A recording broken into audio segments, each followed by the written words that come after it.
Всім привіт! Це вже моє третє відео про Прагу. І якщо в попередніх відео ми з вами гуляли найбільш відомими її місцями, то сьогодні я покажу вам ту частину Праги, в котрій хоч і зберіглось багато унікальних старовинних пам'яток, але не всі туристи включають їх у свій маршрут. Хоча з іншого боку, для величезної кількості туристів саме ці місця є обов'язковими пунктами на їхній туристичній мапі. Скажу чесно, перед тим як поїхати до Праги, я дуже мало чула про ці туристичні об'єкти. Відео в українському Ютубі теж на цю тему не знайшла.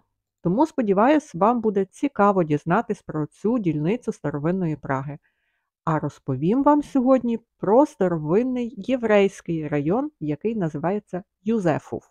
Зараз ми знаходимося в старому єврейському районі в Празі, такий теж є. І ось тут є також синагога. Це стара синагога готична, здається, 12 століття, уявляєте собі. Могла би бути трошки краще освітлена, тому що це дійсно родзинка Праги. Це найстарша діюча синагога в Європі. І окрім того, що вона така старовинна, відомою на весь світ її зробила легенда про велетня Голема. Голем – це був такий велетенський робот, котрого зліпив з глини один празький рабин. До речі, той рабин з легенди – це історична постать, і він дійсно в той час жив в Празі. Голем виконував різну таку чорну роботу і також охороняв євреїв від погромів. Одного разу цей голем так розбушувався, що після цього рабин вирішив його вимкнути і більше ніколи не вмикав. А його тіло рабин поховав на горищі цієї самої синагоги. Звісно, це лише легенда, але вона дуже популярна і багато разів згадувалась і в літературі, і в кіно. Навіть в серіалі «Секретні матеріали» про голема було знято аж 2 серії. Як ця синагога виглядає всередині, я покажу вам трохи пізніше, бо того вечора ми з чоловіком прийшли, коли вона вже була зачинена. Тому, щоб продовжити тему голема, ми зайшли в ресторан, який знаходиться недалеко і має назву Голем. Хоч це ресторан єврейської кухні, виявилось, що працівники там з Еквадору, Бангладешу, Боснії і з України. Так що ось такий мультинаціональний колектив. Єврейська кухня дуже багатогранна, і це тому, що євреї жили в багатьох країнах, і в кожній з них їхні страви переплітали з місцевими. Тому в Празі в єврейському ресторані можна спробувати такі чеські страви, як кнедліки з гуляшом, але з унікальним єврейським акцентом. Ну і, звісно, пиво. Виявляється, в Празі можна випити кошерне пиво. А ця дивна декорація – це зображення голема, котрого виліпив з глини празький рабин. Слухайте, друзі, синагог тут виявляється на кожному кроці, принаймні ось в цьому такому єврейському кварталі. І ще одна синагога, ця, на відміну, іспанська. Я в житті би не подумала, що в Чехії, в Празі побачу іспанську синагогу, але ось вона перед вами. Дуже гарна, між іншим. В Чехії народився Франц Кафка, і Прага безпосередньо пов'язана з ним. І ось тому позаду мене ми бачимо пам'ятник Франца Кафки, котрий дуже цікавий, я вам скажу. Так як Кафка був євреєм, то я думаю, що також місце цього пам'ятника таке, скажімо, вибрали не просто так, тому що позаду пам'ятника є іспанська синагога. Наступного дня ми з чоловіком прийшли купити квитки до найстаршої синагоги, котра, до речі, називається Старонова синагога. Виявилось, що є один квиток на відвідання аж 6 синагог в цьому єврейському кварталі Йозефові. Тільки не лякайтесь, всіх синагог я вам не показуватиму. Дуже зручно, що цей квиток діє протягом, здається, аж 9 днів. Правда, відвідати кожну синагогу на протязі цього часу можна лише один раз, що, в принципі, справедливо. А поряд старовинної синагоги знаходиться стара єврейська ратуша. Побудована вона в 16 столітті, і ця ратуша була центром суспільного і культурного життя єврейської громади. Тут проходили засідання старійшин та рабинський суд. На ратуші розташований дуже цікавий годинник, стрілки котрого йдуть проти сонця в зворотній бік. А на циферблаті замість цифр або римських літер, до яких ми всі звикли, зображені літери на івриті. Купили білети, щоб відвідати синагоги в Празі. Тут є один білет на усі синагоги, які є в Празі, але у нас залишилося мало часу, тому постараємося, подивимося, що ми встигнемо подивитися, а що ні. А такий білет коштує 500 чеських корон.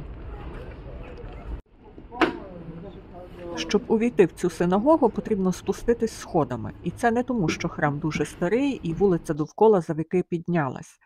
Насправді так було задумано. Приміщення храму завжди було напівпідвальним, і кажуть, що завдяки цьому синагога вистояла всі ці століття. Це основна зала, вона призначена для чоловіків. Місця для жінок в бічних приміщеннях храму. Жінки можуть слухати богослужіння через невеличкі віконця, які ведуть у цей зал. В центрі залу місце для читання Тори, це місце називається біма. На стінах металеві підсвічники, котрі колись натирали до блиску, і завдяки цьому полум'я від свічки відбивалося, як в дзеркалі.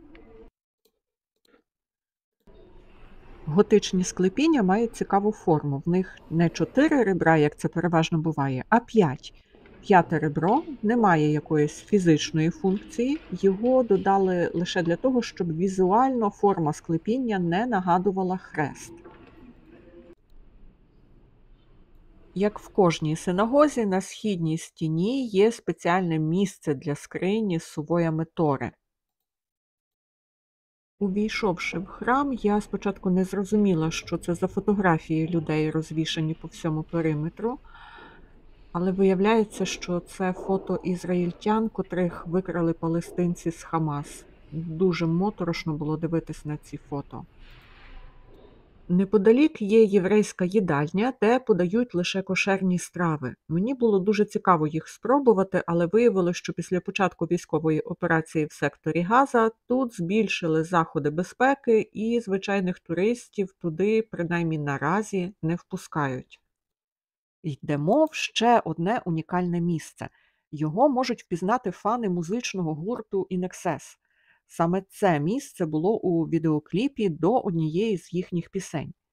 Будинок в неороманському стилі – це єврейський обрядовий зал, тобто таке похоронне бюро. Він лише виглядає як старовинний, насправді збудували його на початку ХХ століття, і зараз там знаходиться єврейський музей. Але найцікавіше знаходиться за цим будинком.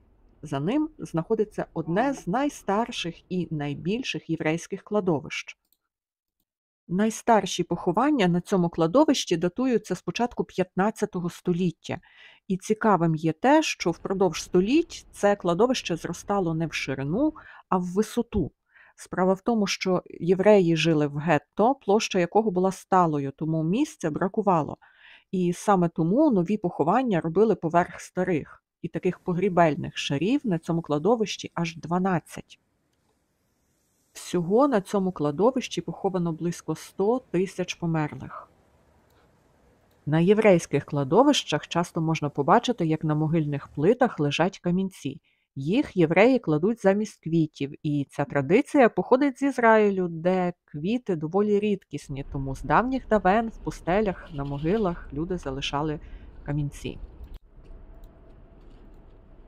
Чому в Празі є так багато єврейських пам'яток? Адже тут самих лише синагог аж 11. На це вплинули два чинники.